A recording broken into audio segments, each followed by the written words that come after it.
오늘 우리가 읽은 본문의 말씀을 중심으로 내 하나님의 선한 손이 나를 도우심으로 라는 제목으로 우리 말씀의 은혜를 함께 나누겠습니다. 지난주부터 우리는 이제 느헤미야서를 살피고 있습니다. 오늘 이 시대를 사는 우리에게 이 느헤미야서가 왜 중요하냐?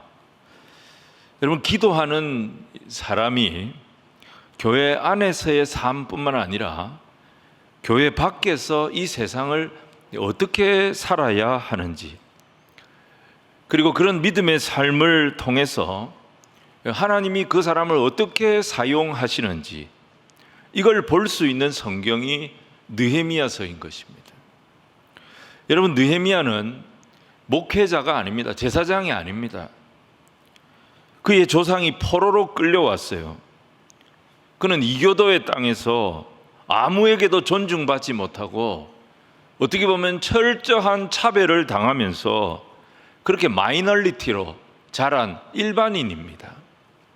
그랬던 사람이 페르시아의 주류 사회로 진출하는데 성공한 거예요. 모든 사람들이 부러워하는 아주 안정적인 위치까지 올라간 겁니다. 성공한 이민자입니다. 성공한 유대인입니다. 하지만 그는 자기가 페르시아의 주류 사회에 있다 그래서 자기를 페르시아 사람으로 생각하지 않았습니다. 그는 그가 있는 자리에서 변함없이 하나님의 나라를 생각하는 사람이었고, 주변이 너무너무 세속적인 세상 사회였습니다. 그 속에서 하나님의 비전을 가슴에 품고 그 비전을 이루기 위해서 어떻게 기도하고 어떻게 준비하고 어떻게 헌신하는지를 보여주는 사람이 느헤미야였던 것입니다. 그는 모든 것을 다 내려놓고 폐허가 된 예루살렘으로 찾아갑니다. 근데 그를 기다리고 있었던 것은 박수가 아니라 많은 장애물이었습니다. 환경이 절망적이었어요. 내부에 반발이 올라오기 시작했습니다. 외부의 조롱과 위협이 계속되었습니다. 하지만 느헤미야는 이 모든 것을 극복하고 하나님이 그에게 주신 비전을 향하여 한 걸음 한 걸음 나가는데, 그때마다 우리가 느헤미야서에서 보게 되는 것이 이 느헤미야의 기도라는 것입니다. 하나님 기도의 사람을 사용하십니다. 하나님 믿음의 사람을 사용하십니다. 하나님 헌신의 사람을 사용하시는데, 하나님 이 사람을 어떻게 쓰시는가, 그걸 보여주는 성경이 느헤미야서인 것입니다. 오늘 우리가 이 말씀을 대할 때마다 이 말씀이 우리의 삶에 찾아와서 우리도 이 시대의 느헤미야로 살아낼 수 있는 그런 주의 백성들이 다 되시기를 주님 이름으로 축원을 드립니다. 오늘 첫 번째로 생각할 것은 이 기도하는 느헤미야의 고민입니다. 1장에서 느헤미야는 예루살렘의 소식을 들었지요. 그때부터 기도하기 시작했습니다. 아닥사스다 왕 20년 기슬러월, 그러니까 11월, 12월부터 그의 기도가 시작이 됐고, 이듬해 니산월 3, 4월까지 약 4개월 동안 슬피 울며 금식하고 그가 기도했습니다. 그의 기도의 제목을 단순하게 말한다면, 이 신하들 앞에서, 이 궁중 한복판에서 하나님이 이 왕의 마음을 좀 움직여 달라는 기도였습니다.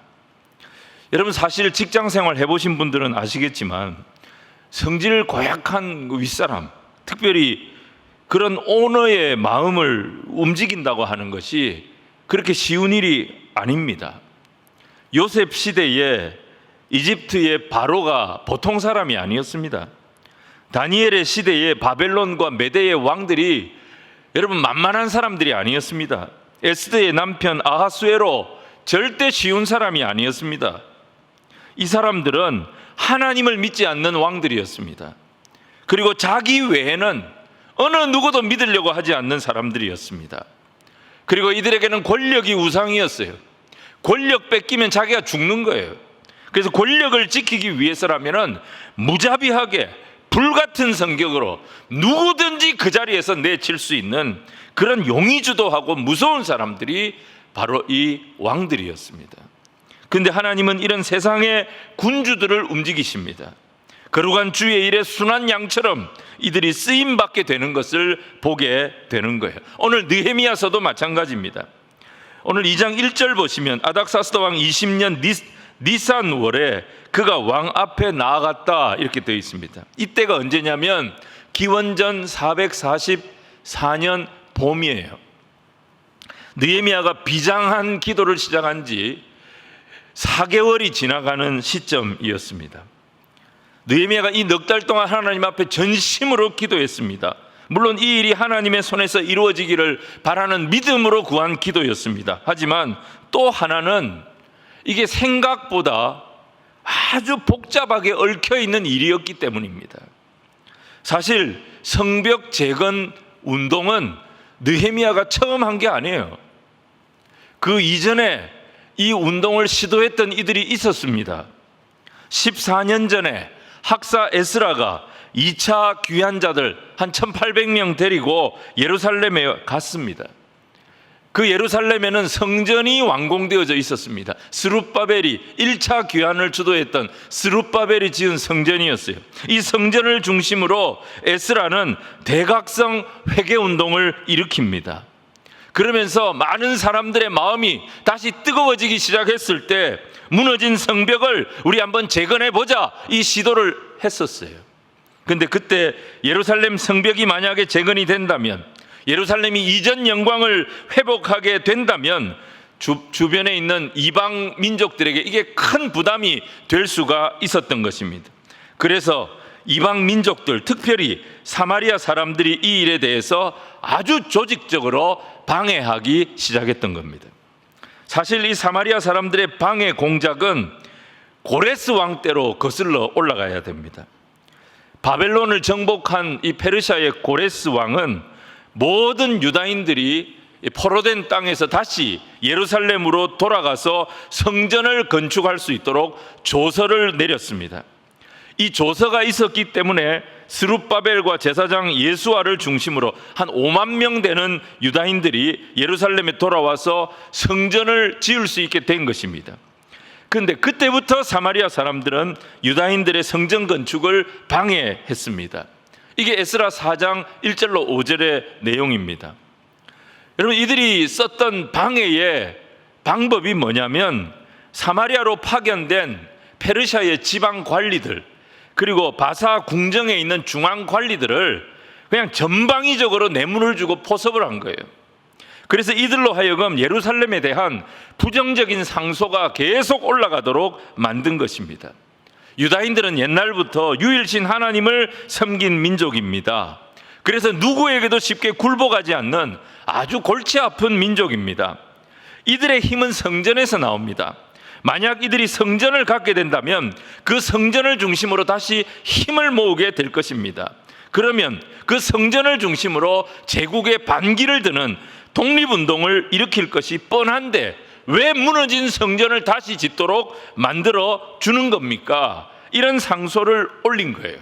그런데 이 상소가 먹힌 거예요. 고레스 왕의 손자인 다리오 왕 2년, 그러니까 BC 520년까지 성전 건축이 약 16년 동안 중단이 되어버렸어요. 성전 건축을 진행을 시킬 수 없으니까 백성들의 마음도 다 흩어진 거예요. 어차피 돈도 많이 들고 어차피 이거 지어봤자 정치적으로 우리가 계속 오해만 받게 되니 이걸 지어가지고 무슨 유익이 있겠나. 백성들의 마음도 다 흩어져 버렸던 것입니다. 모두가 포기하고 있던 그 시절에 하나님은 한 선지자를 세우시는데 그 선지자의 이름이 학개 선지자였습니다. 학개 선지는 성전 건축을 중단한 백성들을 꾸짖기도 하고 달래기도 하면서 건축을 재개할 수 있도록 했습니다. 결국 다리오 왕 2년부터 다리오 왕 6년까지 BC 516년에 비로소 성전이 완공이 됩니다. 이게 스룹바벨 성전이었습니다. 에스라 6장 15절에 나오는 내용이에요. BC 586년에 솔로몬이 만든 성전이 바벨론에 의해서 무너졌지 않습니까? 그로부터 딱 70년 뒤에 BC 516년에 스룹바벨에 의해서 이 성전이 다시 세워지게 된 것입니다. 자, 그로부터 58년이 지났어요. 그 60년이 지난 이 다리오 왕의 손자, 고레스의 손자가 다리오고요. 다리오의 손자가 아닥사스다예요. 이 아닥사스다 7년 BC 458년에 학사 에스라를 중심으로 두 번째 포로 귀환이 이루어집니다.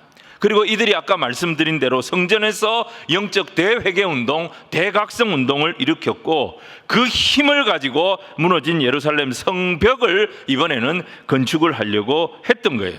그런데 사마리아 사람들이 또 방해한 거예요. 이번에는 페르시아 제국에서 파견한 사마리아 지방 장관이었던 르훔이라고 하는 사람을 매수를 한 거예요. 그리고 이 사람이 왕에게 상소를 올리게 한 겁니다. 이게 에스라 4장 11절부터 16절의 내용이에요. 이 상소를 왕이 본 거예요. 왕이 이 상소를 보고 역사 자료를 다시 확인해서 보니까 정말 유다 민족들은 한 번도 제국의 권위에 고분고분하게 들었던 적이 없었어요. 너무너무 골치 아픈 그런 민족이라는 것을 알게 된 겁니다. 그래서 아닥사스다 왕은 이들이 성벽을 건축하고 제대로 된 성을 갖는 것은 위험하다. 그래서 왕명으로 이 성벽 공사를 중지시켜버린 거예요. 그리고 또 10여 년의 세월이 흐른 것입니다. 자, 예루살렘은 성벽도 없고 성문도 없고 그래서 그 성에 사는 사람들을 전혀 보호해 주지 못하는 절망의 도시인 채로 그냥 10여 년이 흘러간 것입니다. 느헤미야는 이 성에 대한 소식을 지금 계속 듣고 있었던 것입니다. 근데 자기의 신분이 뭐냐? 아닥사스다 왕의 신하란 말이에요. 성벽 공사를 중단하라고 지시한 바로 그 왕이 자기가 모시는 왕이에요. 이 왕을 찾아가서 왕께서 내린 명령을 뒤집으십시오. 이렇게 어떻게 건의를 할 수 있습니까? 이건 불가능한 것입니다. 다니엘서 6장 15절 보시면 메대와 바사의 규례에 왕이 한번 세운 금령과 법도는 다시 고치지 못한다. 법으로 정해져 있습니다. 페르시아 역사에 왕이 자기가 스스로 내린 명령을 뒤집은 적이 딱 한 번 있었습니다. 그게 에스더 때 아닥사스다 왕의 아버지인 아하수에로 왕이 에스더의 간청으로 하만이 만들어서 자기가 결제했던 모든 유다인들은 부림절에 죽이는 그 법을 다시 뒤집은 거예요. 그 딱 한 번이 있어요. 그때에도 이 법을 뒤집는 방법이 뭐였어요? 기도였습니다. 에스더는 모르드게의 청을 듣고 온 유다인들과 함께 며칠 동안 금식합니까? 3일 동안 금식했던 것입니다. 3일 동안 금식하고 죽으면 죽으리라 하고 왕께 나아갔을 때 하나님께서 그 기도에 응답하셔서 길이 열리게 하셨던 거예요. 느헤미야도 마찬가지. 할 수 있는 게 뭐냐? 하나님께 기도하는 것밖에 없었어요. 하나님이 저 왕의 마음을 움직여 주십시오. 기도할 수밖에 없었어요. 그런데 이번에는 4개월을 기도했단 말입니다. 4개월을 기도했는데도 아무 일도 안 일어나는 거예요. 에스더 때는 3일 금식했더니 역사가 일어났는데 이번에는 금식하며 4개월을 부르짖었는데도 응답이 없는 거예요. 사랑하는 성도 여러분, 하나님의 뜻이 분명한 일이라 할지라도 그 하나님의 뜻에는 뭐가 있냐면 하나님의 때가 있다는 것을 우리가 알아야 합니다. 하나님은 그 때를 보고 계시는 것입니다. 그 때를 보시면서 상황을 준비시키고 계신 것입니다. 내가 보이지 않는 것뿐입니다. 내가 느껴지지 않는 것뿐입니다. 내가 느끼지 못해서 그렇지, 내가 보지 못해서 그렇지 하나님이 아무 일도 하고 있지 않는 것은 아니라는 것입니다. 그 하나님의 때가 옵니다, 여러분. 그 하나님의 때가 이르게 될 때 하나님은 그동안 멈춰 있다고 생각했던 것, 아무 일도 일어나지 않았다고 생각되는 그곳에서 모든 일들이 하나님의 손에서 단번에 풀려지는 역사를 얼마든지 일으키실 수 있는 분임을 믿으시기를 바랍니다. 오늘 두 번째는 뭐냐면 느헤미야에게 그 때가 온 거예요. 자, 우리 오늘 읽지 않았습니다만 2장 1절 2절 말씀을 같이 한번 읽겠습니다. 시작. 아닥사스다 왕 제20년 니산월에 왕 앞에 포도주가 있기로 내가 그 포도주를 왕에게 드렸는데 이전에는 내가 왕 앞에서 수심이 없었더니 왕이 내게 이르시되 네가 병이 없거늘 어찌하여 얼굴에 수심이 있느냐 이는 필연 네 마음에 근심이 있음이로다 하더라. 그때에 내가 크게 두려워하여. 여러분 보세요. 느헤미야는 늘 하던 대로 그날도 왕에게 포도주를 올린 거예요. 근데 왕은 사람을 안 믿습니다. 누가 언제 어디서 어떻게 돌변할지를 모르는 것입니다. 그래서 음식이나 음료가 들어올 때 아무리 이쁘게 차려와도 우와 하면서 음식만 쳐다보는 왕은 없습니다. 그 음식을, 그 음료를 들고 오는 사람의 얼굴을 보는 거예요. 거기에 느헤미야가 딱 걸린 거예요. 지금 네가 아픈 게 없는데 왜 네 얼굴빛이 그러냐. 왕이 이 질문을 한 거예요. 여러분, 왕을 지근거리에서 섬기는 이 신하의 기본 중에 기본이 뭐냐? 왕의 마음을 불편하게 해서는 안 된다는 것입니다. 여러분, 조선시대 기밀상궁, 왕의 밥상을 준비하는 그 마지막 기밀상궁이 동아일보하고 인터뷰한 기사가 예전에 난 적이 있어요. 그때 기자가 물었습니다. 왕이 식사를 하는데 평생 동안 궁궐에서 왕이 아침, 점심, 저녁 밥을 드실 텐데 왕이 혹시 밥을 드시다가 돌을 씹는 수가 있습니까? 없습니까? 물어본 거예요. 그러니까 밥에 돌이 섞일 일이 있느냐는 거예요. 있겠어요? 없겠어요? 없다는 거예요. 그 기밀상궁이 1초도 주저함 없이 없다는 거예요. 들어갈 수가 없다는 거예요, 돌이. 왕의 밥은 말이죠, 한 알 한 알, 한 톨 한 톨 옮기는 거예요. 못생긴 알 빼는 거예요. 깨진 쌀 빼는 거예요. 근데 어떻게 돌이 들어갈 수가 있어요?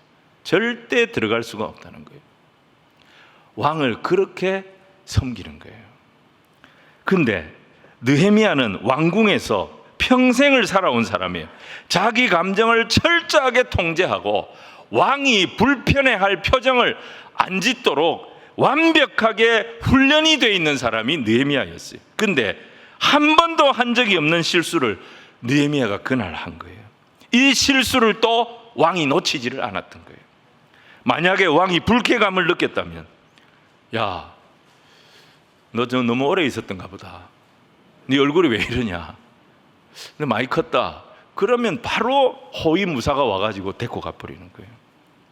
사랑하는 여러분, 왕이 불쾌감을 느끼면 느헤미야는 끝나는 겁니다. 느헤미야에게 큰 위기가 온 거예요. 그래서 그가 크게 두려웠다 그랬던 것입니다. 느헤미야가 4개월 동안 기도했지 않습니까? 금식하며 기도했지 않습니까? 그렇게 하나님 앞에 도와달라고 부르짖었지 않습니까? 근데 느헤미야에게 찾아온 결과가 뭐예요? 위기였던 것입니다. 자, 이 위기 상황을 느헤미야가 풀어가는데 이 느헤미야가 어떻게 풀어가는가? 하나님이 주시는 은혜가 있는데요, 여기에 3가지 태도가 보입니다. 먼저 3절을 우리 같이 읽겠습니다. 시작. 왕께 대답하되 왕은 만세수를 하옵소서. 내 조상들의 묘실이 있는 성읍이 이제까지 황폐하고 성문이 불탔사오니 내가 어찌 얼굴에 수심이 없사오리까 하니. 여러분, 여기에 예루살렘 성읍이라는 표현이 안 나옵니다. 느헤미야는 내 조상들의 묘실이 있는 성읍이라고 둘러서 표현을 합니다. 왕이 불편해하는 거예요. 예루살렘이라는 단어 자체를 왕이 싫어하는 거예요. 왕이 불편해하는 거예요. 그래서 왕이 불편해하는 단어를 쓰지 않는 거예요. 또 하나는 뭐냐? 조상들의 무덤을 귀하게 여기는 풍습은 페르시아 사람들도 얼마든지 공감할 수 있는 표현이었던 것입니다. 그래서 느헤미야는 말로 상대가 자극될 수 있는 단어를 안 쓰는 거예요. 그리고 상대가 공감할 수 있는 용어를 쓰는 거예요. 여러분, 이게 뭐냐? 이게 지혜인 것입니다. 오늘 우리에게 이런 지혜가 필요한 거예요. 자, 4절을 한번 보겠습니다. 왕의 마음이 움직이기 시작합니다. 4절 시작. 왕이 내게 이르시되 그러면 네가 무엇을 원하느냐 하시기로 내가 곧 하늘의 하나님께 묵도하고. 네가 무엇을 원하느냐, 이게 사실은 4개월 동안 기도했던 기도 응답이잖아요. 왕이 뭘 도와주려고 하잖아요. 지금 예루살렘 성벽 제거는 진짜 어려운 문제였어요. 왕이 중지시킨 사업이에요. 10수년 동안, 아니 바벨론에 의해서 성벽이 무너진 때부터 계산하면 140년 동안 막혀있던 난제였습니다. 그런데 이게 지금 너무 간단하게 예상치 못한 순간에 지금 단 몇 초 만에 이 난제가 풀리고 있는 것입니다. 얼마나 느헤미야의 가슴이 뛰었겠어요. 느헤미야가 흥분되지 않았겠습니까? 그런데 오늘 느헤미야를 보면 흥분하지 않고 이 순간에도 그가 기도하고 있는 것을 보게 됩니다. 우리가 느헤미야의 좀 이런 모습을 배웠으면 좋을 것 같아요. 하나님 앞에 시간을 정해놓고 다니엘처럼 깊이 기도하는 훈련도 필요하지만 순간순간 기도하는 거예요. 순간순간 하나님의 지혜를 구하는 기도의 습관을 만드는 것이 중요한 것입니다. 중요한 어떤 회의를 앞두고 또 중요한 어떤 사람을 만나기 전에 아주 예민하고 좀 불편한 이야기를 꺼내야 될 때, 그때마다 나의 명철을 의지하지 아니하고 주님의 도우심을 구하는 기도를 하는 거예요.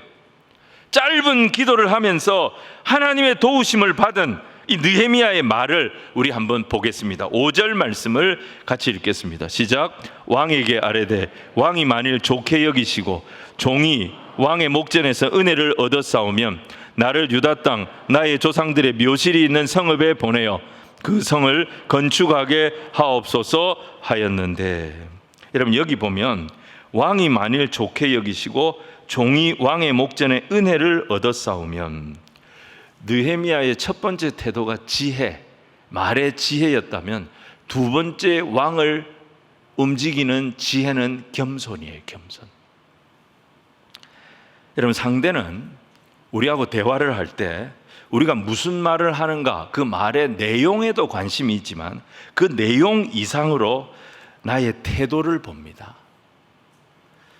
스스로 의로운 척하고 스스로 자랑하는 척하고 똑똑한 척하고 아주 오만하고 교만한 태도로 말을 하면, 우리가 아무리 맞는 말을 하고 우리가 아무리 옳은 말을 하고 우리가 아무리 좋은 정보를 이야기해도 상대는 마음의 문을 닫아버리는 거예요. 그래 좋으면 똑똑한 네가 하지 와, 이렇게 얘기하는 거예요. 우리에게 겸손이 필요한 거예요. 여러분 우리가 복음 전할 때 겸손하게 전해야 하는 거예요. 우리가 전하는 복음은 진리의 말씀입니다. 우리가 전하는 복음은 사람을 살리는 생명의 말씀입니다. 우리가 전하는 복음은 영원한 천국의 문을 여는 초청장입니다. 우리는 하나님의 대사로 이 땅에 와서 천국을 소개하는 삶을 사는 인생들입니다. 그렇기 때문에 우리는 이 세상에서 더 겸손해야 되는 거예요. 더 낮아져야 되는 거예요. 네가 인사하기 전에는 나는 인사 안 한다. 여러분 나가실 때 먼저 인사하시기 바랍니다. 평소 때보다 10도만 더 허리를 숙이시기 바랍니다. 한 분 아멘하고 아무도 아멘. 그러면서 느헤미야는 말이죠, 왕이 결심하기 편하도록 정리해서 말을 합니다. 이게 왕을 배려하는 거예요. 자, 첫 번째는 말의 지혜가 있고요, 두 번째는 겸손이 있고, 세 번째는 왕이 고민하지 않도록 배려를 해서 말을 합니다. 나를 유다 땅 나의 조상들이 묘실이 있는 성읍에 보내주시면 됩니다. 그리고 거기서 성을 건축할 수 있도록만 해주시면 됩니다. 그러면서 뭐예요? 끝까지 예루살렘의 옛자도 꺼내지 않습니다. 유다인들의 인권, 자주 독립, 이런 정치적인 부담을 느낄 만한 단어는 쓰지도 않습니다. 아닥사스다 왕은 느헤미야의 얼굴에 살짝 비쳤던 근심을 찾아냈던 이 사람 보통 사람이 아닙니다. 그런 사람이 이 측근 신하의 신상 정보를 모를 리가 있겠습니까? 느헤미야가 어디 출신인지 몰랐겠습니까? 요즘 무슨 고민을 하고 있는지 몰랐겠습니까? 다 알고 있었습니다. 그리고 느헤미야도 뭐예요? 왕이 왜 성벽 공사를 중지시켰는지 그 왕의 입장을 잘 알고 있었습니다. 신생 제국의 안정을 위해서 예루살렘 같은 분쟁 지역, 이 예민한 지역에 반역의 불씨가 계속 올라오는 것을 용납할 수 없는 그 왕의 입장을 느헤미야는 이해하면서 말하고 있는 거예요. 느헤미야가 왜 예루살렘이라는 표현을 안 쓰는지 왕이 느헤미야의 배려하는 마음을 읽고 있었던 것입니다. 느헤미야의 지혜로운 말, 겸손한 태도, 아주 정제된 배려의 말, 이게 왕의 마음을 움직인 겁니다.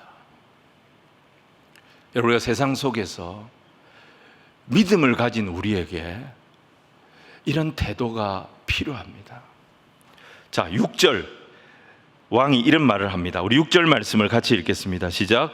그때에 왕후도 왕 곁에 앉아 있었더라. 왕이 내게 이르시되 네가 몇 날에 다녀올 길이며 어느 때에 돌아오겠느냐 하고 왕이 나를 보내기를 좋게 여기시기로 내가 기한을 정하고, 왕이 이 말을 합니다. 네가 몇 날에 다녀올 길이며 어느 때에 돌아오겠느냐. 보내주겠다는 거잖아요. 이거는 승낙을 한다는 얘기잖아요. 그리고 돌아올 때를 묻는다는 것은 그만큼 느헤미야를 총애하고 가까이 두고 싶다는 얘기인 거예요. 근데 왕의 말에는 항상 이중 메시지가 있어요. 내가 너를 예루살렘에 보내줄게. 근데 너는 이 엄청난 일을 어떻게 처리하고 돌아온다는 말인지 네 보관을 내가 듣고 싶다, 이 말이에요. 네가 언제 돌아오겠냐는 말은 네가 이 일을 어떻게 처리하고 돌아오겠냐는 말인 거예요. 왜냐하면 여러분, 왕이 허락하면 그냥 허락하는 것이 아니고 여기에는 수많은 인력이 붙게 되어 있습니다. 엄청난 물자가 움직이게 되어 있습니다. 경비가 수반이 되게 되어 있습니다. 과연 이 엄청난 비용을 지불할 만큼 지금 느헤미야가 성벽을 재건하겠다고 하는데 느헤미야가 준비가 되어져 있는지 왕은 확인을 하고 싶었던 것입니다. 왕 주변에는 말만 그럴듯하게 하는 사람들이 널리고 널렸습니다. 감성을 자극해서 왕에게 자기가 필요한 것을 뽑아 먹으려고 하는 사람들이 널리고 널려 있는 것입니다. 그런데 왕 주변에 정말 왕을 위하여 대안을 제시하고 문제를 해결하고 책임을 완수할 만한 그런 부하들은 많지가 않았던 것입니다. 이때 느헤미야는 자기 안에 있는 보관으로 왕을 설득합니다. 그게 7절, 8절 내용입니다. 7, 8절 우리 같이 읽겠습니다. 시작. 내가 또 왕에게 아뢰되 왕이 만일 좋게 여기시거든 강 서쪽 총독들에게 내리시는 조서를 내게 주사 그들이 나를 용납하여 유다에 들어가기까지 통과하게 하시고, 또 왕의 삼림감독 아삽에게 조서를 내리사 그가 성전에 속한 영문의 문과 성곽과 내가 들어갈 집을 위하여 들보로 쓸 제목을 내게 주게 하옵소서 하며 내 하나님의 선한 손이 나를 도우심으로 왕이 허락하고. 느헤미야는 철저하게 준비를 하고 있었던 것입니다. 예루살렘으로 가는 길에 있는 지방 총독들을 다 분석을 한 거예요. 이 지방 총독들이 사마리아의 토호 세력들과 분명히 결탁이 되어져 있다는 사실을 다 파악을 한 거예요. 이들이 어떻게든지 예루살렘으로 가는 길을 방해할 것이라는 것을 알았던 것입니다. 이 문제를 뚫고 이들의 방해를 제거하고 예루살렘까지 갈 수 있는 방법이 뭐겠어요? 그것은 왕의 명령지가 있어야 되는 거예요. 이걸 요구합니다. 그리고 뭘 건축할 거냐? 가서 보겠습니다. 이게 아니라 내가 이거 건축할 것이니 여기에 드는 자재는 이러합니다. 이 건축에 필요한 이 자재를 지원해 달라고 정확하게 요청을 했던 것입니다. 느헤미야는 4개월 동안 손 놓고 기도만 하고 있었던 것이 아니라 예루살렘 성벽을 건축하는 데 필요한 모든 R&D 작업, 연구 개발 작업을 다 마치고 있었던 것입니다. 왕이 여기서 감탄을 한 거예요. 그래서 왕이 한 개를 더 해줍니다. 그게 9절이에요. 9절 말씀을 우리 같이 읽겠습니다. 시작. 군대 장관과 마병을 보내어 나와 함께 하게 하시기로 내가 강 서쪽에 있는 총독들에게 이르러 왕의 조서를 전하였더니. 느헤미야가 요구한 것에 왕이 뭘 붙여줍니까? 군대 장관과 마병을 붙여줍니다. 아무도 못 건드리도록 왕의 친위 부대를 붙여준 거예요. 느헤미야가 생각했던 건 뭐예요? 성벽 재건에 필요한 것들만 생각하고 있었어요. 이 사업을 감당하는 데 필요한 것만 생각하고 있었어요. 근데 느헤미야를 보내는 왕은 어디까지 생각했냐면 자기가 아끼는 신하의 안전까지 생각하고 있었던 것입니다. 사랑하는 여러분, 이게 우리 하나님이 일하시는 방법임을 기억하시기를 바랍니다. 우리가 이 하나님의 자녀예요. 우리가 보지 못하는 것까지 다 보고 계시고 자기 자녀의 안전까지 생각하고 계신 분이 우리가 믿는 하나님이심을 잊지 마시기를 바랍니다. 오늘 세 번째, 하나님 느헤미야에게 사람의 마음을 끌어내는 능력을 주시는 것을 보게 됩니다. 5절, 6절, 7절에 계속 나오는 표현이 뭐냐면 왕이 만일 좋게 여기신다면, 왕이 나를 보내기를 좋게 여기신다면, 왕이 만일 좋게 여기신다면, 항상 느헤미야는 입만 열면 왕의 의중을 우선시합니다. 느헤미야는 왕보다 앞서가지 않습니다. 왕을 끌고 가는 모양새를 만들지 않습니다. 진짜 지혜로운 사람이 어떤 사람이냐면 윗사람의 마음을 끌어내는 사람입니다. 윗사람이 그 일을 해주고 싶도록 만드는 사람입니다. 그렇게 되면 그 일은 윗사람이 아랫사람을 챙겨주는 일이 되는 것이고 아랫사람은 자기 필요를 채우는 일이 되는 것입니다. 이게 지혜로운 것입니다. 여러분, 애당초 왕이 이 공사를 왜 중단시켰습니까? 사마리아 사람들이 거짓 상소를 올려가지고 왕과 예루살렘 사람들의 사이를 갈라놓았기 때문입니다. 그런데 이 오해와 불신이 가득한 곳에 왕도 믿지 않고 예루살렘 사람들도 왕을 믿지 않는 이 참 애매한 곳에 오히려 어떻게 하는? 왕이 은혜를 베푸는 거예요. 왕이 주도적으로 절망에 빠진 유다인들을 돕는 모양이 되도록 느헤미야는 지금 왕의 마음을 끌어내고 있는 거예요. 왕이 베푼 은혜로 자기가 총독으로 예루살렘에 오게 되었고 왕이 보낸 물자로 성벽을 재건할 수 있게 되었고 이 모든 것이 왕이 우리에게 관심을 갖고 왕이 우리를 지원했기 때문에 이 일이 가능하게 됐다. 그러니까 이 사업이 아닥사스다의 공로가 되도록 그림을 그렇게 만들고 있는 거예요. 똑같은 일이지만 윗사람이 아랫사람에게 마지못해 끌려가는 모양새가 아니라 공로는 윗사람에게 돌리고 혜택은 예루살렘 모든 고통당하는 서민들이 다 누리도록 이렇게 작품이 딱 되도록 하나님께서 느헤미야에게 이런 지혜를 주셨다 이 말입니다.